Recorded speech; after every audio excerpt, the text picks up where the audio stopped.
Welcome to Science Easy Tech channel. In this video, we are going to discuss about immunity, which comes under Unit 1 in the subject Nursing Foundations. This video will be useful for Bsc Nursing students and post-basic Bsc Nursing students.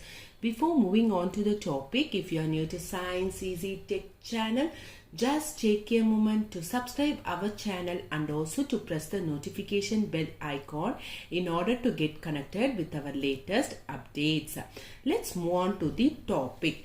Immunity. What is immunity? So immunity is the resistance of the body against an infection. So immunity, it can be either natural immunity, that is innate. Innate means inborn, or it can be acquired. Okay, so immunity can be either innate or natural, that is inborn, or it can be acquired.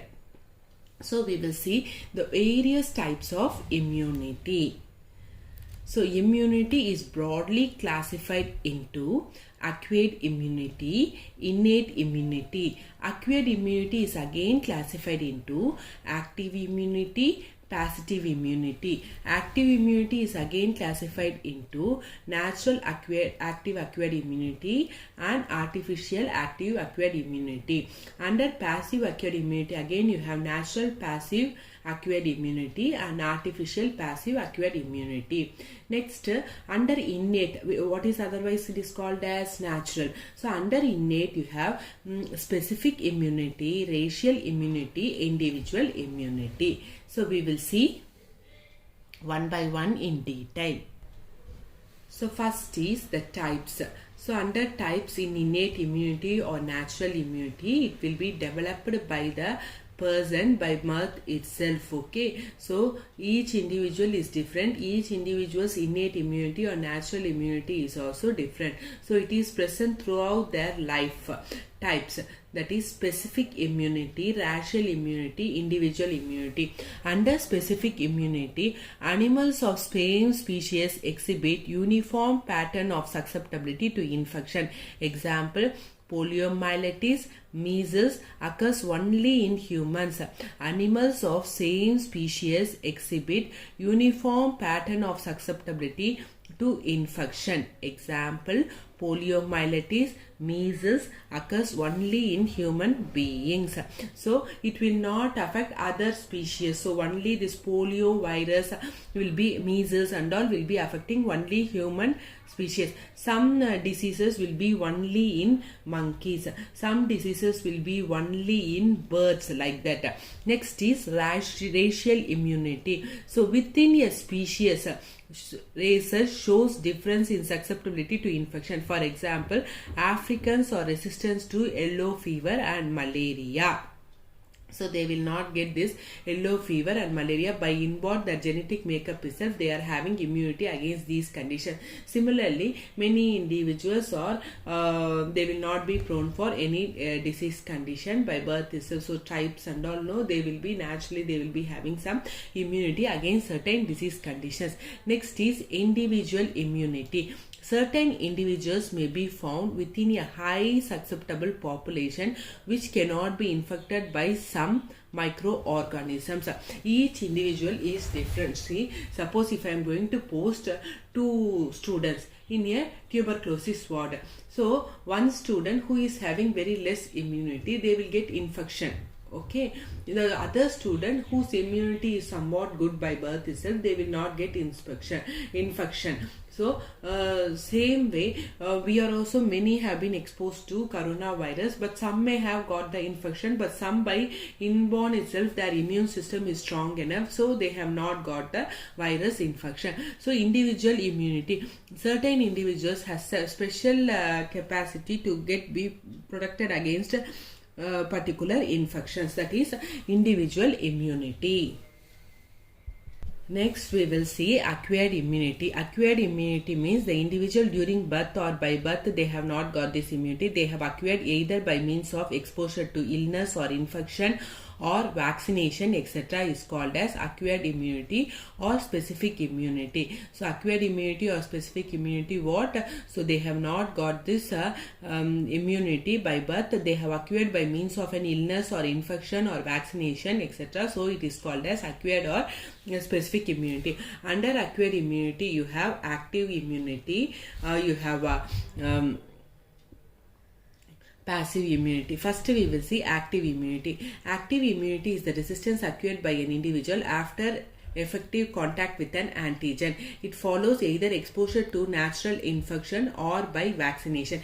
Either you can get natural infection or by means of vaccination also you can get this acquired immunity. Here the immune system actively participates in producing antibody against a particular antigen. So it is mostly cell mediated immunity. It develops very slowly over a period of days or weeks but persists for long time, for years. For example, one simple example is, suppose one time if you have exposed to chicken pox infection, lifelong you will not get again that chicken pox infection. See, many of us have got chicken pox infection during our childhood. So once we have got that, after that even if others are suffering with the chicken pox also, even if we are going to have contact with them also, we will not have, because already we have been exposed to it and in our body antibodies are produced against that particular infection. So this is one example for active immunity. So there are types of natural active immunity, artificial active immunity. Okay, in natural active immunity is acquired by natural infection by the organism, predominantly by subclinical infection after repeated exposure to small doses of the infecting organism. Suppose a nurse who is working in tuberculosis ward, repeatedly she is going to get exposed to the tuberculosis bacteria, but she will not get infection because her body has developed the resistance against it. Same thing, chicken pox I have told, no, that example also will be fitting for natural active immunity. Next is artificial active immunity. It is a resistance produced by vaccination. The vaccines are prepared of attenuated or killed microorganisms. Attenuated means live attenuated.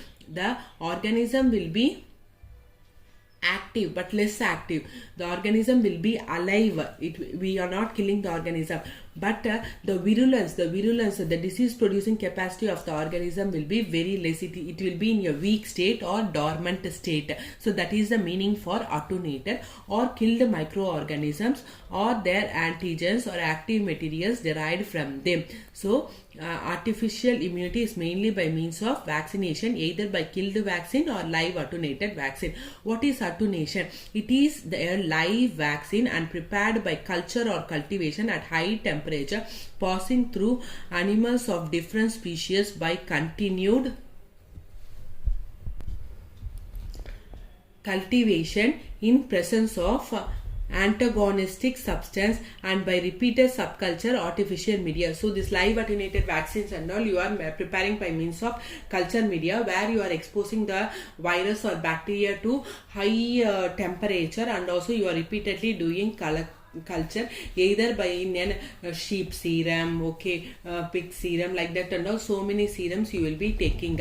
Okay, so example is live attenuated BCG vaccine, polio vaccine, in polio also you have a killed vaccine, that is Salk vaccine, SALK Salk vaccine, or live attenuated vaccine, that is oral polio drops what we are taking now. So that is Sabin vaccine. So killed vaccine. The organisms are killed by heat, formalin, phenol, alcohol and ultraviolet rays. So you are killing the organism by means of exposing to high temperatures, formalin, phenol, alcohol and ultraviolet radiation lights.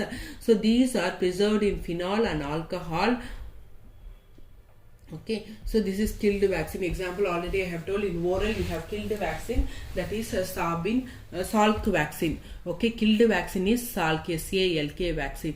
Okay, next is toxoid. So these are preparations of bacterial serotoxins. For example, tetanus toxoid, diphtheria toxoid. So all these are toxoids. So this and all comes under natural immunity. Next we will go to passive immunity. So under passive immunity, the resistance that is induced in the recipient by transfer of performed ready-made antibodies against infective agent or toxin in another host is called as passive immunity. So here you are not introducing any antigen. In polio vaccine, BCG vaccine, you are introducing an antigen, but here directly the antibodies has been produced. For example, after a rabies dog bite, okay, so to prevent rabies you are giving rabies vaccination, no? So directly what you are giving antibodies exactly to fight against the infection. So immune system plays no active role, and the protective mechanism comes in to force immediately after the transfer of antibodies. So immediately the antibodies are you are directly giving, no? So it will be fighting immediately. So our immune system, there is no role. Passive immunity is short lasting, so only for a days or weeks or for 3 months like this. So again that you have to repeat it. So types: natural passive immunity, artificial passive immunity. It is the resistance passively transferred from the mother to fetus and infant via placenta and breast milk. So natural passive immunity, either from the mother to the fetus through the umbilical cord it will be transferred, or after birth of the baby through the breast milk also some amount of immunity. That's why we are telling give breast milk to the baby, because it contains a antibody, so which gives immunity to the child. Next is artificial passive immunity. It is the resistance passively transferred to a recipient by the prenatal administration of antibodies. So you are administering antibodies to the thing in the prenatal administration of antibodies, that is before birth of the baby, okay, you are directly administering some antibodies to the baby for giving protection to the baby. It is artificial passive immunity.